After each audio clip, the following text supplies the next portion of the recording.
Just keep buying के author निक मिजोली बोलते हैं कि उनके जो दादाजी थे उन्हें गैम्बलिंग का एडिक्शन हो गया था। उन्होंने सबसे पहले घोड़ों की रेस में पैसा लगाना शुरू किया और धीरे धीरे उनका ये एडिक्शन और बढ़ता चला गया और ऐसा कोई दिन नहीं जाता था जब वो दिन के 4 से 5 हजार रुपए गैम्बलिंग में न हारते होंगे। और ये तब की बात है जब वो 55 साल की एज में रिटायर हो गए थे और उन्हें $1000 हर महीने की पेंशन मिलती थी और वो सारे पैसे जुए में लुटा देते थे और मरते वक्त उनके पास कोई भी एसेट नहीं बचा था। ऑथर बोलते हैं कि अगर मेरे दादाजी ने केवल अपनी आधी भी इनकम जो उन्होंने अपने रिटायरमेंट के टाइम पर रखी थी, जिसे उन्होंने जुए और घोड़ों की रेस में लुटा दिया था, तो अगर वो आधा भी इन्वेस्ट कर देते तो जब वो मरते तब उनकी नेटवर्थ $1 मिलियन से ऊपर की होती, बट उन्होंने ऐसा नहीं किया। ऑथर बोलते हैं कि शायद आपको गैम्बलिंग की प्रॉब्लम ना हो, बट आई एम श्योर आप पैसा कमाना चाहते हो, अपने पैसों को सेव करके उन्हें इंक्रीज करना चाहते हो, बट बहुत हाथ पैर मारने के बाद भी आपको उसका कोई सॉल्यूशन नहीं मिलता है। तो दोस्तों, आज मैं आपको इस वीडियो में एक ऐसा मंत्र बताने वाला हूँ जिसे ऑथर ने फॉलो किया और उनकी पूरी लाइफ बदल गई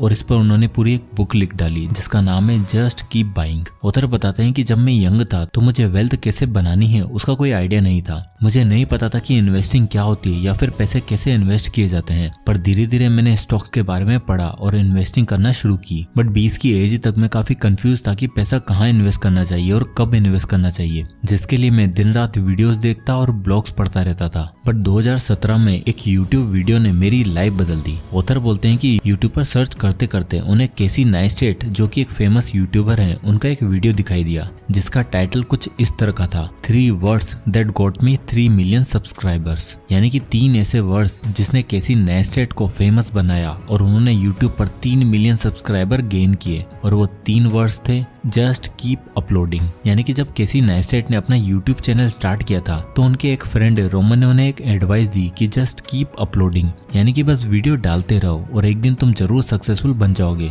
और फिर ऑथर को इसी से अपनी इन्वेस्टिंग का आइडिया आया कि चाहे कुछ भी हो जाए, मार्केट अप हो या फिर डाउन, मार्केट में क्रैश हो या फिर रिसेशन, कोई फर्क नहीं पड़ता, जस्ट कीप बाइंग, यानी कि इन्वेस्ट करते रहो। और ये आइडिया बहुत ही सिंपल और इफेक्टिव है जिसे ऑथर ने अच्छे से इस बुक में इम्प्लीमेंट भी किया है। बट अक्सर लोगों के साथ दिक्कत ये होती है कि उन्हें समझ नहीं आता कि कहाँ से स्टार्ट करें और कब स्टार्ट करें और कितने पैसों से शुरू करें। तो इन सब सवालों के जवाब आपको इस वीडियो में मिलने वाले हैं। और दोस्तों, इस वीडियो में मैं आपको 4 ऐसे अमेजिंग लेसन बताने वाला हूँ जिससे ना आपको अपना पहला 1000 रुपए इन्वेस्ट कैसे करना है वो पता चलेगा, बल्कि आपको अपनी सेविंग्स और स्पेंडिंग कैसे करनी है वो भी पता चलेगी। इसलिए ये वीडियो आपके लिए बहुत काम की होने वाली है, तो इसे पूरा जरूर देखें, अदरवाइज आप काफी कुछ मिस कर दोगे। तो चलिए शुरू करते हैं। Lesson number 1, where should you start. Author बोलते हैं कि जब वो 23 साल के हुए तो उन्हें लगने लगा था कि उन्हें वेल्थ को बढ़ाने का सीक्रेट पता चल गया है कि अपने पोर्टफोलियो को डाइवर्सिफाई करो और लॉन्ग टर्म के लिए होल्ड करो। और काफी हद तक ये एडवाइस सही भी है, बट मेरे जैसे ग्रेजुएट के लिए जो अभी अपनी ग्रेजुएशन खत्म करके आया था और इन्वेस्टिंग के बारे में सीख रहा था,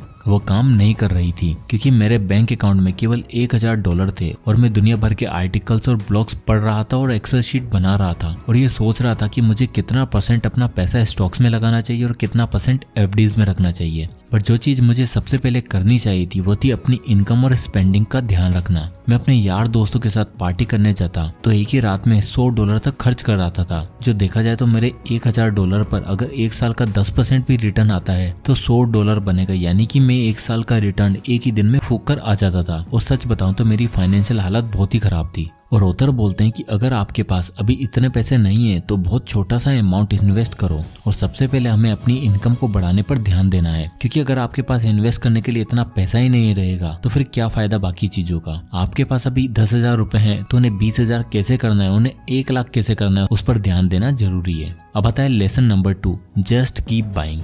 दोस्तों, हम सब चाहते हैं कि इन्वेस्टिंग करें, अपने पैसों को सही से इस्तेमाल करें ताकि हम पैसे से पैसा बना सकें। पर जब भी हम इन्वेस्टिंग के बारे में सोचते हैं तो हमें ये चिंता होती है कि कब इन्वेस्टिंग की जाए, इन्वेस्टिंग का सही समय क्या है, क्या हमें मार्केट क्रैश होने का वेट करना चाहिए या फिर कोई बड़ी अपॉर्चुनिटी का वेट करना चाहिए। ऑथर बताते हैं कि 22 मार्च 2020 का दिन था, संडे की सुबह थी और वो न्यूयॉर्क सिटी जहाँ उनका घर था वहाँ से ग्रोसरी लेकर अपने घर लौट रहे थे। तब कोविड की वजह से लॉकडाउन लगना शुरू हो गया था था, सारी दुकानें बंद हो रही थी, हर जगह सन्नाटा सा छा रहा था और स्टॉक मार्केट बुरी तरह क्रैश होने लग गया था। और फैमिली और फ्रेंड्स के फोन आने लगे कि क्या सब कुछ खत्म होने वाला है, क्या हमें अपने स्टॉक्स को सेल कर देना चाहिए। तब ऑथर के पास इन सवालों का कोई जवाब नहीं था। उन्हें कुछ समझ में नहीं आ रहा था कि ऐसी क्राइसिस में क्या किया जाए। तब उन्हें अपने बिल्डिंग के बाहर एक फूल वाला फ्लावर बेचता हुआ नजर आया। तब उन्हें एहसास हुआ कि ये फूल वाला ऐसी क्राइसिस वाली सिचुएशन में भी फूल बेचने आया है और उसे पूरा विश्वास है कि सब कुछ ठीक हो जाएगा, तो मैं क्यों घबरा रहा हूँ। और ये मार्केट क्रैश तो एक अपॉर्चुनिटी है और उन्होंने अपना स्टॉक्स बेचने की बजाय और इन्वेस्ट करना शुरू कर दिया। और कुछ ही महीनों बाद वापस से मार्केट जब रिकवर हुआ तो उन्हें अच्छा खासा प्रॉफिट हुआ और तब उन्हें रियलाइज हुआ कि चाहे कंडीशन कैसी भी हो,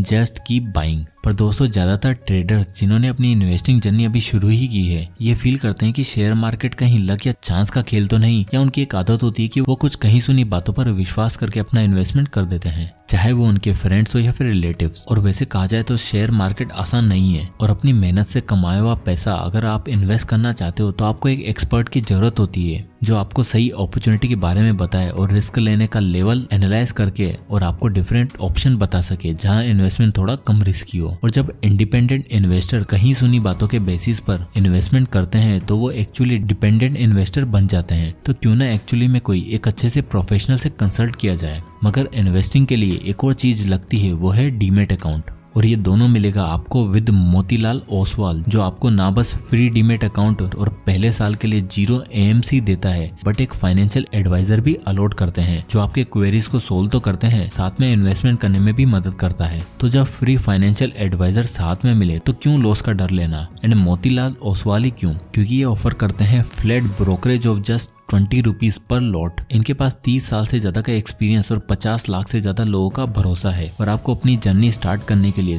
अपना पैन, आधार और बैंक प्रूफ की जरूरत है। एंड आप इनके साथ अपनी ट्रेडिंग जर्नी शुरू कर सकते हैं, जहां आपको मिलेगा रियल टाइम नोटिफिकेशन, वो भी स्टॉक रिकमेंडेशन के साथ। इतना ही नहीं, इनके स्मार्ट और इजी टू यूज ऐप के साथ आपको बास्केट फीचर जो AI बेस्ड टूल पर चलता है और ब्रोकरेज रिवर्सल जैसे फीचर भी मिलते हैं। तो देर किस बात की, डिस्क्रिप्शन में दिए हुए लिंक को विजिट करें और ओपन कराएं अपना फ्री डीमेट अकाउंट और अपनी इन्वेस्टमेंट जर्नी को शुरू करें। अब आता है lesson number 3, how much you should save. दोस्तों, जब भी हम पैसा सेव करने का सोचते हैं तो अक्सर दिक्कत यही आती है कि हमें पता ही नहीं होता कि आखिर सेव करे तो करे कितना। उसके लिए ऑथर हमें एक बेस्ट एडवाइस देते हैं जो है सेव व्हाट यू कैन। यानी कि अगर आप सोचते हो कि मुझे महीने का 10,000 रुपए सेव करना ही है और मान लो आपकी इनकम 15,000 है और मुश्किल से आपका खर्चा चलता है और आप उसमें से 10,000 रुपए सेव करने का सोचने लग जाओगे तो आपकी लाइफ मिजरेबल बन जाएगी। आप बिल्कुल भी लाइफ को एंजॉय नहीं कर पाओगे और आपका स्ट्रेस जो सेव करने से कम होना चाहिए था बल्कि और बढ़ने लग जाएगा। तो इसलिए ऑथर बोलते हैं कि सेव व्हाट यू कैन। अगर आप अभी केवल अपनी इनकम का 4% भी सेव करते हो तो उसमें कोई दिक्कत नहीं है, बट इन फ्यूचर आपकी इनकम जब बढ़ेगी और आपके पास ये मौका होगा कि आप 50% तक सेव कर सकते हो तो आपको उस टाइम पर 5-10% पर रुकना नहीं है, 50% भी सेव करना है। तो बेसिकली सेविंग करना हमारे लिए स्ट्रेसफुल नहीं होना चाहिए, हम हमारी कैपेबिलिटीज को ध्यान में रखते हुए पैसा सेव करते जाना है। अब हम बहुत सी जगहों पर पढ़ते हैं कि हमें एक रुपए का हिसाब होना चाहिए कि हम अपना पैसा कहाँ पर खर्च कर रहे हैं। वेल, हो सकता है कि आप कुछ दिन ये ट्रैक कर भी लोगे कि आपका पैसा कहाँ पर खर्च हो रहा है, बट एक टाइम के बाद आप ये करना छोड़ दोगे। तो सबसे बेस्ट चीज जो है वो है कि हमें जो महीने का मोटा मोटा खर्चा है, जैसे कि रेंट या फिर आपने कोई लोन ले रखा हो उसकी EMI या फिर महीने का फूड पर एस्टिमेट खर्चा कितना हो जाता है, तो जब आप एक एस्टिमेट पता कर लोगे तो आपको अपनी स्पेंडिंग के बारे में ऑलमोस्ट आइडिया लग जाएगा कि आप महीने का कितना खर्चा कर देते हो। तो जब आप स्पेंडिंग ट्रैक कर लोगे देन आपके लिए ये पता लगाना आसान हो जाएगा कि आपको सेव कितना करना है। अब आता है lesson number 4, how to spend guilt free. Author बोलते हैं कि उनका एक दोस्त था जिसका नाम था जेम्स। जेम्स कभी भी किसी भी चीज की प्राइस को नहीं देखता था और जब भी लोग रेस्टोरेंट में जाते हैं तो हमेशा वो 2 चीजें चेक करते हैं, एक तो मेन्यू में क्या है और दूसरा उसके सामने लिखी प्राइस।